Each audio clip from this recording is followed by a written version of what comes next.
خۆشەویستان و عازیزان، کۆتامیوان کە مەلەکول مەوتە سەلامی خوای پەروەردگاری لەسەر بێت ئامانجی چییە کە سەردانی ئێمە دەکات؟ ئامانجی چییە کە لەگەڵ ئێمەدا دەبێت؟ ڕۆژێک دێت ئاخر میوان کە مەلایکەی ڕۆحکێشانە سەردانیمان دەکات. ئەو کاتێک کە ئەو دێت بۆ ئەوە نایە تەماحی لە ماڵەکەی تۆ دابێت، بۆ ئەوە نایە یارمەتی تۆ بدات، چونکە ماڵ، سەروەت و سامان، دەسەڵات، دەوڵەمەندی هیچ نرخ و قیمەتێکی نییە لای ئەو میوانە بەڕێزە سەلامی خوای لەسەر بێت.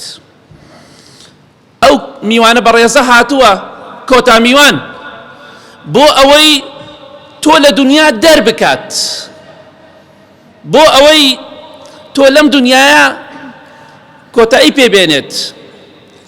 هیچ کەسێک نەخۆت، نە دەوروبەرت، نە سەروەت و سامانت، نە حیمایەت، نە کەس و کارت، هیچ کەسێک ناتوانێت ڕەدی بکاتەوە میوانە بەڕێزە سەلامی خوای لەسەر بێت، چونکە کۆتا میوانە دێ بۆ لای تۆ. ئەو میوانە ماڵ و سەروەت و سامان و دەسەڵات نایگەڕێنێتەوە، حیمایە نایگەڕێنێتەوە، هیچ شتێک نایگەڕێنێتەوە. بۆ ئەوە هاتووە لە ماڵەکەت دەرتکە، چونکە خوای گەورە دەفەرمێ ئەینەما تەکونوا یودرککم المەوت وەلەو کنتم فی بروج مشەیەدە. ئێوە لە هەر جێگایەک بن، ئەگەر لە کۆشک و تەلار و لە شوێنێکی بە قووەت و بەهێزا بن، دەوروبەرتان هەمووی حیمایە بێ و خەڵک بێ، کە کاتی مردنتان هات دەمرن. ئەو میوانە بەڕێزە سەلامی خوای لەسەر بێ کۆتا میوانە و دێت هیچ شتێک ڕەدی ناکاتەوە.